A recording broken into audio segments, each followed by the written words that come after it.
Hello दोस्तों, आत्मसम्मान की भावना एक दिल को छूने वाली और शिक्षाप्रद कहानी में आप सभी का स्वागत है। रामू बहुत ही गरीब लड़का था। उसके माता पिता की पूरी जिंदगी हमेशा गरीबी में ही बीती, जिसके चलते रामू की पढ़ाई लिखाई नहीं हो पाई। रामू के माँ बाप बहुत ही बुढ़े और गरीबी से लाचार थे, जिसके चलते रामू अपने माँ बाप की आर्थिक सहायता के लिए वह शहर के एक सड़क किनारे जूते पॉलिश किया करता था, जिससे उसकी थोड़ी बहुत ही आमदनी हो जाती, जिसके चलते उन कमाए पैसों से रामू घर चलाता था। रामू बचपन से ही बहुत ही मेहनती और ईमानदार था। वह शहर के बड़े बड़े इमारतों को देखता था तो उसे भी लगता था कि उसकी गरीबी एक दिन जरूर खत्म होगी और वह अपने माता पिता की अच्छी जिंदगी जीने में सहायता करेगा। यही सब सोचकर रामू अपनी जूते पॉलिश की दुकान पर खूब मेहनत करता था, लेकिन वह कभी भी अपने ग्राहकों से अपने मेहनत के पैसों से ज़्यादा पैसे कभी नहीं लेता था दोस्तों, जिसके चलते उसके दुकान पर खूब भीड़ होती थी। सभी रामू के व्यवहार से खुश रहते थे।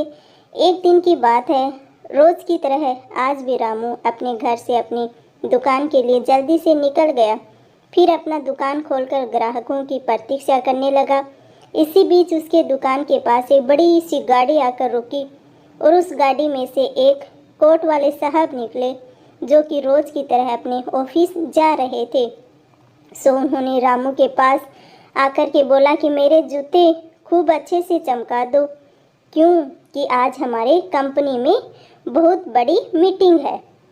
तो रामू भी फटाफट उस साहब के जूते पॉलिश कर दिया, जिससे खुश होकर उस साहब ने 500 रुपये का नोट थमाया। लेकिन रामू के पास तो इतने पैसे कभी एक साथ इकट्ठे भी नहीं हुए थे और न ही रामू के पास उस समय छुट्टे पैसे भी थे। वह अपने पैसे काटकर बाकी पैसे लौटा सके, तो उसके लिए उसके पास रामू के पास छुट्टे पैसे नहीं थे। तो यह बात रामू साहब से बताया कि उसके पास तो छुट्टे पैसे नहीं हैं। तो वह साहब थोड़ा जल्दी में थे, तो बोले कि अभी तो मेरे पास भी छुट्टे पैसे नहीं हैं, इसलिए तुम पूरे पैसे को ले लो।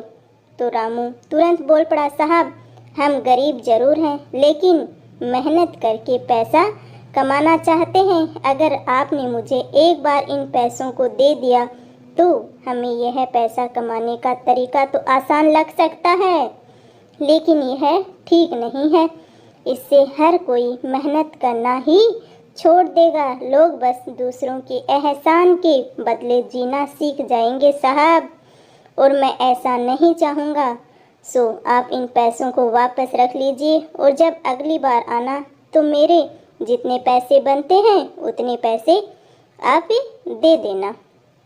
यह बात सुनकर उस साहब की आंखें खुल गई और मन ही मन सोचने लगे कि हमने इस लड़के की आत्मसम्मान की भावना को ठेस पहुंचा दिया है। इसलिए वे साहब रामू से बोले, बेटा तुम अपनी परिस्थिति से गरीब जरूर हो, लेकिन अपने आत्मसम्मान की भावना से अमीर हो, इसलिए हमें माफ़ करना। और इस प्रकार रामू ने अपने कार्यों से एक इंसान का दिल ही बदल दिया दोस्तों। फिर वे साहब बार बार यही सोचते रहे कि वे अमीर हैं या वो गरीब लड़का रामू, जो गरीब होते हुए भी दिल से अमीर है। कहानी से हमें यही शिक्षा मिलती है दोस्तों, गरीबी एक ऐसी चीज़ है जिसे इंसान के जीवन में कभी न कभी जरूर रहता है, लेकिन अगर हम गरीब होते हुए भी अपनी आत्मसम्मान की भावना को कभी भी कम नहीं होने देना चाहिए, क्योंकि आत्मसम्मान ही एक ऐसी चीज़ है जो कि इंसान होने का एहसास कराती है। अगर हम अपना आत्मसम्मान ही खो देंगे तो दोस्तों फिर जिंदगी नहीं रहेगी। हो सकता है रामू अपनी गरीबी की परवाह करते हुए साहब के दिए हुए पैसों को ले लेता, लेकिन अगर वह उन पैसों को एक बार ले लेता तो जिंदगी भर उसे उस साहब के एहसान तले रहना पड़ता। लेकिन रामू ने अपनी मेहनत और ईमानदारी को हमेशा आगे रखा जिसके चलते वह लोगों का दिल जीतने में भी सफल रहा। और यह कहानी हमें यही सिखाती है कि हम अपने जीवन में चाहे कितनी ही कठिनाई के दौर से क्यों न गुजर रहे हों, लेकिन कभी भी अपने आत्मसम्मान की भावना को कभी नहीं खोना चाहिए। क्योंकि अगर हमने अपना एक बार आत्मसम्मान की भावना को खो दिया तो हो सकता है कि हमें फिर लोगों के एहसानों के तले ही अपनी पूरी ज़िंदगी गुजारनी पड़े दोस्तों। इसलिए कभी भी अपने आत्मसम्मान को मत खोना। और आप सबको यह आत्मसम्मान की भावना की हमारी छोटी सी कहानी कैसी लगी, प्लीज़ कमेंट करके ज़रूर बताना। दिल से कभी भी गरीब मत होना, दिल से अमीर होना। और गरीबी और अमीरी ज़िंदगी में उतार चढ़ाव तो आते और जाते रहते हैं दोस्तों।